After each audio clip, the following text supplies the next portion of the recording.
Subscribe for all stories dangerous, weird, or altogether unexplainable. Have a weird or scary true story? Leave in the comments section for a chance to be in a video.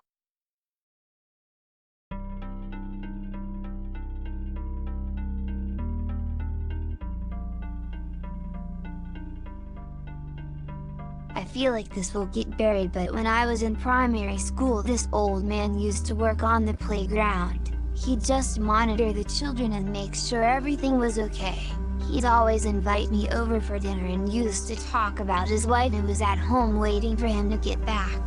He used to tell me about his dogs and say that I could feed them treats if I met them. I used to beg my mom to let me go to his house and she would always outright refuse. I was bummed because his house sounded fun and I wanted to meet his dogs, but my mom's word was the law, so I got over it. He somehow found out my address and sent me a Christmas card one year. Fast forward to when I'm in secondary school and his name is all over the paper. Sentenced for raping a 6-year-old girl. It also turned out that his wife had died years ago. I was only 8 when I knew him, but I still remember what he looked like, and I'll always be glad that my mom was so protective. I was on a 15-hour bus trip from the Yucatan to Chiapas in Mexico with my family. It was late at night, and after several hours of driving we stopped at a gas station to go to the bathroom, grab snacks, etc. It would have been like any other trip.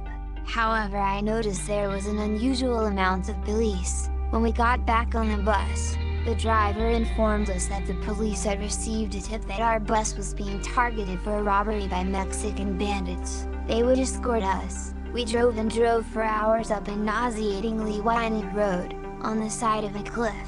One police truck in front of us, and one behind us, armed to the nines. I was on high alert, but after a while I dozed off. That was, until the bus came to an abrupt stop. I remember peering out the front window, and seeing a series of large rocks placed strategically across the road.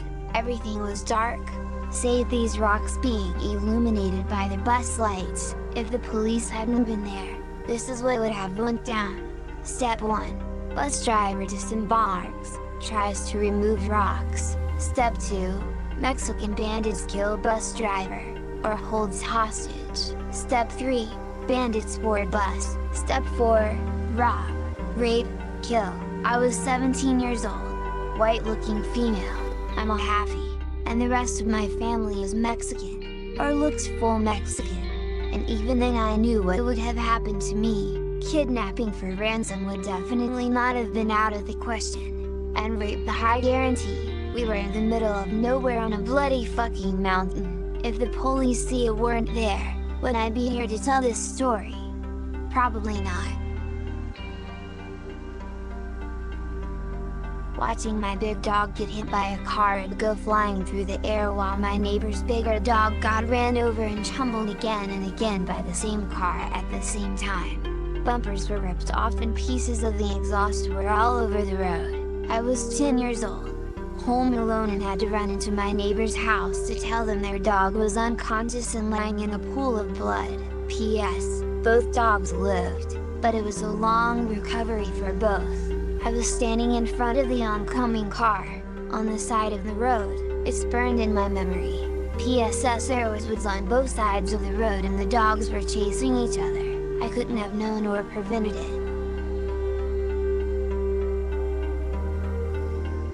When my friend's dad was around 17 years old, he decided to go camping with about 8 or so of his friends. This took place in the Wisconsin forest. When they got to the site, they decided to split up to collect firewood in groups of 2, and meet back at the site in around 20 minutes. One group wasn't back right away, and since they were a couple, they just assumed they were fornicating in some bushes, and cracked a couple of jokes about it. After around an hour they decided they should probably go look for them, and headed off to search in the area they had been collecting wood. They saw behind a bush part of the girl's bloody shirt, and the man's shoes were lying scattered around the scene. They quickly rushed back to their car so they could drive to the park ranger's office, which was about 5 miles away, and report the incident. However, they found that their gas had been siphoned, so they had no choice but to walk. On their walk back to the office,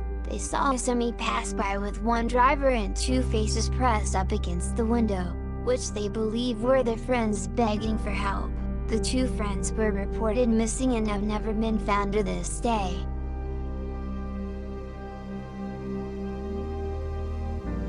I was on a business trip from San Fran to LA, last day in town. I finish early and head to, the beach. Stop by a payphone, call the airline, may I please have a later flight so I can watch the sunset from the beach. Nice airline lady says it's done. Later that night, I get home. My wife is laughing her ass off. I knew you weren't dead. She kept saying. Turns out, the owners of the company I worked for, the same guys that had bought the original tickets for the flight, had been calling her, telling her how sorry they were for her loss. My supervisor was in tears, and wifey is laughing, telling them all I'm not dead. My original flight home was at Southwest Airlines flight from the 80s, where a disgruntled baggage handler had gotten on the plane with a pistol and put a bullet in the backs of the heads of the two pilots. The plane crashed and burned, killing all on board, near San Luis Obispo. It was a good sunset on the beach. We had a dog named Sallie, who I treasured when I had to sleep alone in that room. She kept me safe and sane. She knew something was up. She was never more than a foot behind me. She slept on my bed, played on the bath mat when I showered. She was always there. On more than a few occasions, when I was in my room, she would growl at the closet, at the window, or the corner across from my bed. I really believe she kept me safe from something angry, if not pure evil. If not for that little mutt, I damn well could have lost my mind. She was my savior and I will cherish her forever. Her ashes sit in a pine box in my man cave at home as I type this. One summer night, she had woken me up. She was trying to get under my blanket, pawing and nuzzling. She had her ears back, hair standing, and was shaking and whining. Something scared her to her doggy core. It scared me too. I closed my eyes hard and pretended we were elsewhere. I managed to drift back to sleep. Sleep was interrupted again later that night. I awoke to what I could now describe as a cacophony. The window behind my bed had slammed closed.